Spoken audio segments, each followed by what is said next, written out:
Hey, good morning, team. Chemistry coach coming at you. A lot of people call me Doc, Dr. Locks, Coach, whatever. I even get all these shirts with Coach on there.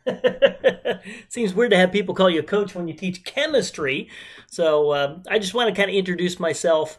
We're starting our chemistry journey here, and we're going to be going through some of you might be looking for, specific topics to brush up on introductory chemistry or maybe high school chemistry. But the focus is our journey through general chemistry, like you would do at kind of the first or second year of the college level, regardless of what textbook you're using or whether you're in my class or just looking for extra information. If you're from another class, you're welcome aboard to join our journey. I call this one big long journey. It's going to take us a whole year to go through, but we'll break that journey down into little, doable sections, and we'll break them down into topics and have these little videos that you can watch, rewatch, rewind, make fun of, whatever you want to do. I like to have a good time. I like to work hard, but have a good time. And the reason a lot of kids call me coach is I teach a lot like athletics. Because I coach girls softball, boys baseball. I was an athlete myself in baseball, track, soccer. So very much trained with the success of athletics in mind. And I transitioned that when I was getting my PhD over at the University of California, Irvine, and getting my undergrad, almost 10 years of college total. I took those success principles of athletics and just applied it to the academic world. I did not see a difference between what it took to succeed in one versus the other. So I may do an entire video on what I call the success principles for studying and success in whether it's high school or college, doesn't really matter. The principles are all the same. So it just occurred to me, I probably should just do a whole video just on that. I kind of listed down 10 or 11 steps that will be really, really useful for you. And if you're in my class, we'll go through that over and over. And if you're struggling, I'll be like, did you do step 5? No, that's why you didn't get an A on your test. Right? It's pretty obvious. I see the same relation when I'm coaching kids. Hey, I see somebody struggling in the game. I can go up and say, hey, did you practice those drills I asked you to? No. You can see the results immediately on a field, right? If I didn't do my 400-meter sprints or whatever, I could feel it during the track meet every Saturday. I wasn't in tip-top shape, and I didn't perform to the level I wanted. I don't want you to feel that way on an exam. I don't want you to go, man, I'm not performing at the best I could because I didn't practice hard enough. We'll get into that kind of stuff later. I just wanted to introduce you to what this journey is going to be like, what chemistry is fundamentally, and just how it just fascinates. It was like magic to me when I was in high school trying to figure out what I wanted to study. I'm like, I love music, I love history, I love economics, I just love learning. I love the academic world and just filling information in this gigantic sponge called your brain. It has never stopped for me ever since I was a little kid. Read constantly, sucked in the information. Unfortunately for me, it goes right out the other side. I don't know if you're like me. I read something once, I'm like, I don't know what I just read. I have some friends who can read one thing once and boom, it's permanently in their brain. I'm like, that's not there. But it is what it is. I got to read something multiple times. I got to study it, write it down in order for it to sink in. But once it sinks in, right, it's in there. I wasn't the fastest student. I was more of a hard worker, right? I'm like, well, maybe that person has some more raw intelligence than I do. All right, whatever. I'll just work harder. When they're sleeping, I'll study a little bit more, right? When they're at a party, I'll study a little bit more, and I can make up for that lack of raw talent possibly by extra work. I had to do that in track. I was a tiny 135-pound, guy in high school. I was not as physically strong as any of my opponents, but I competed because I outworked them. And the mental discipline it takes. No different. You want to succeed here? It's going to take natural talent. It's going to take mental discipline and passion and hard work. You can do it. You can get an A in any class if you apply those principles. So chemistry in general, again, interested me in high school because it looked like magic. I remember one of my professors who was doing these reactions, just pouring some stuff together and just getting these crazy colors. I never thought you could mix two colorless liquids and get something yellow. I'm like, whoa, that was really neat. And it just sparked this innate curiosity into how the world functions. It was fascinating to me. I was never super good with my hands. I have relatives that you just build things by hand. It's just like, I got friends that can do that. It always fascinated me. I was always more in this kind of world, and then I try to do it and go blah. So I had to really train myself to be good at analytical chemistry. It took a lot of practice. So we'll be doing a lot of videos as well for lab stuff separately. We're going to focus more on the theoretical aspect of it. So chemistry in general, you're going to see a whole ton of definitions. You get 10 different professors, you get 10 different definitions. I like to just look at it as the study of matter and energy fundamentally, and more importantly, the changes they undergo. That's what we're really interested in. So on our journey, if we're really after taking something and making it into something else, a lot of times applied into the real world, and you can, market it, do a business off of it, whatever it is, put it into industry in some way. You want pure aluminum to make aluminum cans. Well, you find out in the real world, you ain't going to find pure aluminum laying around on the ground, right? You got to, it's mixed with other things, so you got to separate it out, process it, all this fun stuff. You can't do that if you don't understand chemistry. And so you can take that pure knowledge, which is what we do as chemists, and then transfer it to the industrial world, build a plant or something. Maybe that's the realm of a chemical engineer, combined with someone with a great business and marketing mind.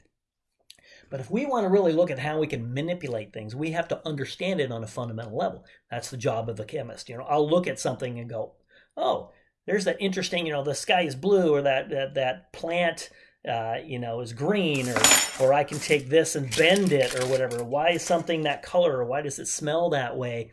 Why does that react in water but that other substance doesn't? These are all macroscopic things we're looking at, right? So I can see the colors, I can see the properties of things and go, okay, it doesn't mean I understand it. A chemist innately wants to understand it down to the microscopic level. And we tend to look at things as particles, how those tiny particles interact, and then we can transcend it from that particulate level to the macroscopic level that we see and go, oh, that's why it smells that way. That's why that reacts with water. That's why that burns, right? Or combusts, as we would say. So my ultimate goal over this whole journey is to get you to see the world differently than you've been trained to do. Where now, instead of just looking at things from a macroscopic level and not necessarily even trying to understand why things are, to going looking at something and going, it might be like 50 years from now, or 60 years, and I'm long gone, and you're maybe 80, 90, 100 going, oh, and you're looking at something, going, I remember Locke's man talking about that. He messed with my brain, making me think about things differently. I lost all my teeth too. I want to infect your brain so that you're thinking about little quips I say or ways of looking at the world all the way through your life. And you can just laugh about it and have some fun. And maybe just teach some people along the way, even if you're not trying, right? Teaching isn't just in school, right? It's every day. You can learn every day. All right, so mass and volume, what are these things? That is what matter is. We're going to focus on energy later. All right. The main focus at this part of our journey is to understand what matter is.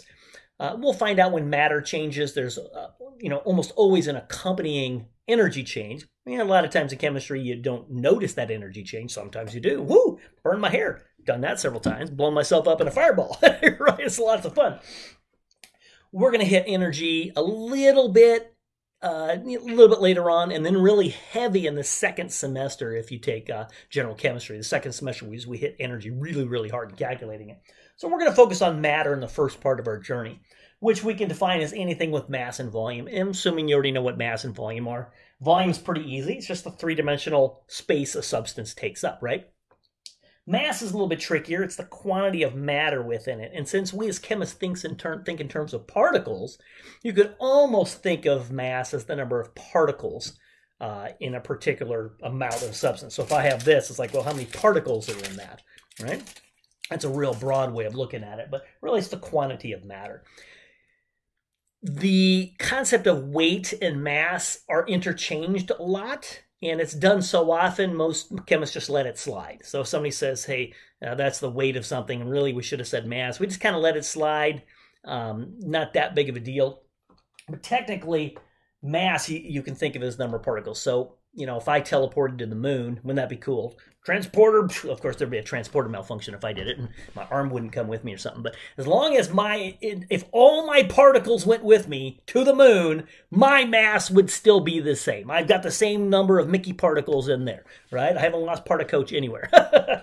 But my weight would be different because the gravity on the moon is less than the gravity on Earth, right? So your weight is dependent on the gravitational pull on those particles, which is your mass. So the mass stays constant as long as you don't, have a transporter malfunction and lose part of your part of your mass somewhere like that. Oh, for those types of fans. And so we'll spend a lot of time looking at matter. We're going to look at how to, what are the properties of matter? How do we classify matter? How do we organize matter? And how do we learn to transform matter from this, which may not be useful for society in general, to this, which, now we have computers or internets or, makeup or toothpaste or gold coins, right? And we're like, that's useful. We can make the world better for everybody and bring everybody's lifestyle to a better place, hopefully with the manipulation of matter and energy. That's our end goal, right? We got to learn how to speak the language first. So I just want to say hi again, Dr. Mickey Locks. A lot of people call me Doc. I'm pretty informal. Dr. Locks, if you're a little more formal, or if you're more athletic or enjoy it, call me Coach. That's my favorite. I love that one because that's what I hear out on the fields. Hey, Coach! Coach, Coach, Coach! Because a coach is someone who elevates, doesn't just instruct. A lot of people think professors or teachers instruct only. That's not my viewpoint of the world. My viewpoint is to instruct and impart the information in my brain into your brain, i.e. the teacher. But to me, I like to take it to the coach level where I impart the knowledge, but also lift you and inspire you so you become the best you could possibly be.